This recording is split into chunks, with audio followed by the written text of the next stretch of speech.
ಇದರ ಮಧ್ಯೆ shell petrol ಬಂಕ್ಗಳಲ್ಲಿ ಏಕಾಏಕಿ ಪೆಟ್ರೋಲ್ ದರ ದೊಡ್ಡ ಮಟ್ಟದ ಏರಿಕೆಯನ್ನು ಕಂಡಿದೆ. ಇವತ್ತು ಮತ್ತೆ ಪೆಟ್ರೋಲ್ ಮತ್ತು ಡೀಸೆಲ್ ದರ ಏರಿಕೆಯಾಗಿದೆ ಶೆಲ್ನಲ್ಲಿ. ಪ್ರಮುಖವಾಗಿ ಎರಡು ರೀತಿಯ ಪೆಟ್ರೋಲ್ ಮತ್ತು ಡೀಸೆಲ್ ಸೇಲ್ ಆಗುತ್ತೆ ಶೆಲ್ ಬಂಕ್ಗಳಲ್ಲಿ, ಒಂದು ನಾರ್ಮಲ್ ಮತ್ತೊಂದು ಪ್ರೀಮಿಯಂ. ನಾರ್ಮಲ್ ಪೆಟ್ರೋಲ್ನ ದರ ಇವತ್ತು ಬೆಂಗಳೂರಿನಲ್ಲಿ 119 ರೂಪಾಯಿ 92 ಪೈಸೆ. ನಾರ್ಮಲ್ ಡೀಸೆಲ್ನ ದರ 123.51 ಅಂದರೆ 123.50 ಪೈಸೆ. ಅಲ್ಲಿಗೆ ನಾರ್ಮಲ್ ಪೆಟ್ರೋಲ್ ಮತ್ತು ಡೀಸೆಲ್ನ ದರ ನಿನ್ನೆಗೆ ಹೋಲಿಸಿದ್ರೆ ಇವತ್ತಿಗೆ ಪೆಟ್ರೋಲ್ 7 ರೂಪಾಯಿ ಜಾಸ್ತಿ ಆದರೆ ಡೀಸೆಲ್ 25 ರೂಪಾಯಿ ಜಾಸ್ತಿ ಆಗಿದೆ ಶೆಲ್ನಲ್ಲಿ ನಾರ್ಮಲ್. ಇನ್ನು ಪ್ರೀಮಿಯಂ ಪೆಟ್ರೋಲ್ ಮತ್ತು ಡೀಸೆಲ್ನ ದರವೂ ಕೂಡ ಏರಿಕೆಯಾಗಿದೆ. 129.73 ಪೆಟ್ರೋಲ್ಗೆ, 133 ರೂಪಾಯಿ ಡೀಸೆಲ್ಗೆ. ಅಂದರೆ ಇಲ್ಲಿ ಶೆಲ್ನಲ್ಲಿ ದಿನದಿಂದ ದಿನಕ್ಕೆ ಪೆಟ್ರೋಲ್ ಮತ್ತು ಡೀಸೆಲ್ನ ದರ ಏರಿಕೆಯನ್ನು ಕಾಣ್ತಾ ಇದೆ. ಶೆಲ್ಲು ಖಾಸಗಿ ಸ್ವಾಮ್ಯದ ತೈಲ ಕಂಪನಿ, ಬ್ರಿಟನ್ ಮೂಲದ ತೈಲ ಕಂಪನಿ. ನಯಾರಾ ಕೂಡ ರೇಟ್ ಜಾಸ್ತಿ ಮಾಡ್ತು, ಶೆಲ್ಲು ಕೂಡ ಜಾಸ್ತಿ ಮಾಡ್ತಾನೆ ಇದೆ. HPCL, BPCL, IOCL ಮತ್ತು MRPL ಇದು ಸರ್ಕಾರಿ ಸ್ವಾಮ್ಯದ ತೈಲ ಕಂಪನಿಗಳು. ಇಲ್ಲಿ ಪೆಟ್ರೋಲ್ ಮತ್ತು ಡೀಸೆಲ್ ದರ ಜಾಸ್ತಿ ಆಗ್ತಿಲ್ಲ. ಯಾಕೆ ಅಂತಂದ್ರೆ ಭಾರತ ಸರ್ಕಾರ ಪೆಟ್ರೋಲ್ ಮತ್ತು ಡೀಸೆಲ್ನ ಮೇಲಿನ ಅಬಕಾರಿ ಸುಂಕವನ್ನ ಕಡಿತ ಮಾಡಿದೆ. ಅದರ ಪರಿಣಾಮ ಸರ್ಕಾರಿ ಸ್ವಾಮ್ಯದ ಪೆಟ್ರೋಲ್ ಮತ್ತು ಡೀಸೆಲ್ ದರ ಜಾಸ್ತಿ ಆಗ್ತಾ ಇಲ್ಲ. ಒಂದು ವೇಳೆ ಕೇಂದ್ರ ಸರ್ಕಾರ ಆ ನಿರ್ಧಾರವನ್ನು ತೆಗೆದುಕೊಳ್ಳದೇ ಇದ್ರೆ HPCL, BPCL ಅಲ್ಲೂ ಕೂಡ ನಾವು 119 ರೂಪಾಯಿ ಪೆಟ್ರೋಲ್ಗೆ ಕೊಟ್ಟು ಖರೀದಿ ಮಾಡುವಂಥ ಸ್ಥಿತಿ ಬರ್ತಾ ಇತ್ತು.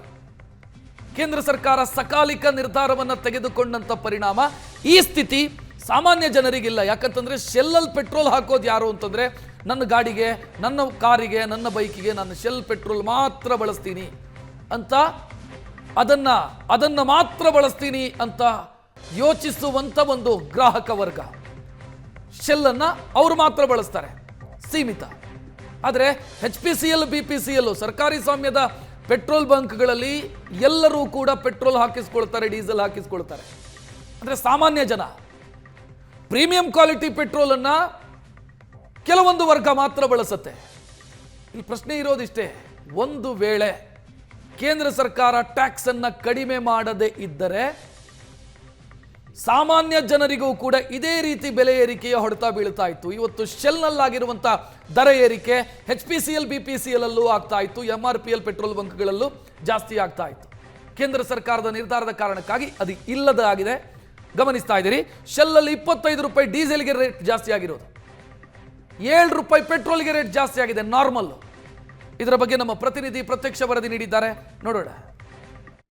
ಮಧ್ಯಪ್ರಾಚ್ಯ ಯುದ್ಧದ ಹಿನ್ನೆಲೆಯಲ್ಲಿ ಗ್ಯಾಸ್ ದರದ ಮೇಲೆ ಪರಿಣಾಮ ಬೀಳ್ತಾ ಇತ್ತು. ಇದೀಗ ಶೆಲ್ ಪೆಟ್ರೋಲ್ ದರದ ಮೇಲೂ ಪರಿಣಾಮ ಬೀಳ್ತಾ ಇರುವಂಥದ್ದು.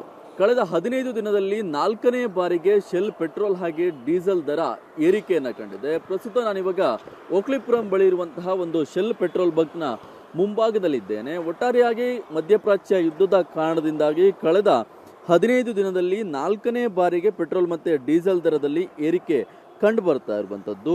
ನಿನ್ನೆ ದಿನ 112 ರೂಪಾಯಿ ಇದ್ದಂತಹ ಪೆಟ್ರೋಲ್ ದರ ಇವತ್ತು 119 ರೂಪಾಯಿ ಏರಿಕೆಯನ್ನು ಕಂಡಿದೆ. ನಿನ್ನೆಗೂ ಕೂಡ 6 ರೂಪಾಯಿ ಪೆಟ್ರೋಲ್ ದರ ಏರಿಕೆ ಆಗಿತ್ತು. ಇದೀಗ ಮತ್ತೆ 7 ರೂಪಾಯಿ ದರ ಏರಿಕೆ ಕಂಡಿರುವಂಥದ್ದು. ಆದರೆ ಡೀಸೆಲ್ ದರ ಬರೋಬ್ಬರಿ 25 ರೂಪಾಯಿ ಏರಿಕೆಯನ್ನು ಸದ್ಯಕ್ಕೆ ಕಂಡಿರುವಂಥದ್ದು. 98 ರೂಪಾಯಿ ಇದ್ದಂತಹ ಡೀಸೆಲ್ ದರ 123 ರೂಪಾಯಿ ಇದೀಗ ಸದ್ಯಕ್ಕೆ ಆಗಿದೆ. 2 ದಿನದ ಹಿಂದೆಯೂ ಕೂಡ 7 ರೂಪಾಯಿ ಏರಿಕೆಯನ್ನು ಕಂಡಿತ್ತು. ಇದೀಗ ಮತ್ತೆ 25 ರೂಪಾಯಿ ಏರಿಕೆಯನ್ನು ಕಂಡಿದೆ. ಒಟ್ಟಾರೆಯಾಗಿ ನಾರ್ಮಲ್ ಪೆಟ್ರೋಲ್ನ ಬಳಸುವಂಥವರು ಹಾಗೆ ಡೀಸೆಲ್ನ ಬಳಸುವಂಥವರು ಕೆಲವೊಂದಿಷ್ಟು ಜನ ಶೆಲ್ ಪೆಟ್ರೋಲ್ ಬಂಕ್ಗಳ ಬಳಿ ಪೆಟ್ರೋಲ್ ಮತ್ತು ಡೀಸೆಲ್ಗಳನ್ನು ಬಳಸುವಂತಹ ಕೆಲಸವನ್ನು ಮಾಡ್ತಾರೆ. ಕಾರಣ ಹೈ ಪರ್ಫಾರ್ಮೆನ್ಸ್ ಮತ್ತು ಆಕ್ಸಲರೇಷನ್ ಜಾಸ್ತಿ ಬರುತ್ತೆ ಅನ್ನುವಂಥ ಒಂದು ಕಾರಣಕ್ಕೋಸ್ಕರ, ಜೊತೆಗೆ ಕ್ಲೀನಿಂಗ್ ಏಜೆಂಟ್ಗಳನ್ನು ಬಳಕೆಯನ್ನು ಮಾಡಲಾಗುತ್ತೆ ಅನ್ನೋ ಕಾರಣಕ್ಕೋಸ್ಕರ ಕೆಲವೊಂದಿಷ್ಟು ಜನ ವಾಹನದ ಸುರಕ್ಷತೆಯ ನಿಟ್ಟಿನಲ್ಲಿ ಶೆಲ್ ಪೆಟ್ರೋಲ್ ಮತ್ತು ಡೀಸೆಲ್ಗಳನ್ನು ಬಳಕೆಯನ್ನು ಮಾಡುವಂತಹ ಕೆಲಸವನ್ನು ಮಾಡ್ತಾರೆ.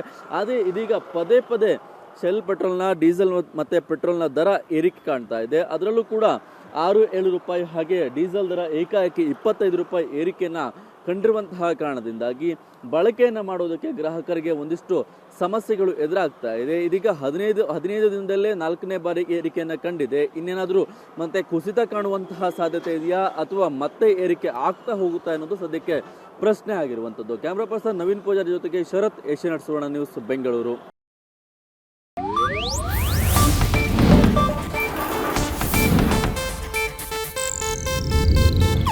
ಇದು ಏಷ್ಯಾನೆಟ್ ನ್ಯೂಸ್ ನೆಟ್ವರ್ಕ್ ಪ್ರಸ್ತುತಿ.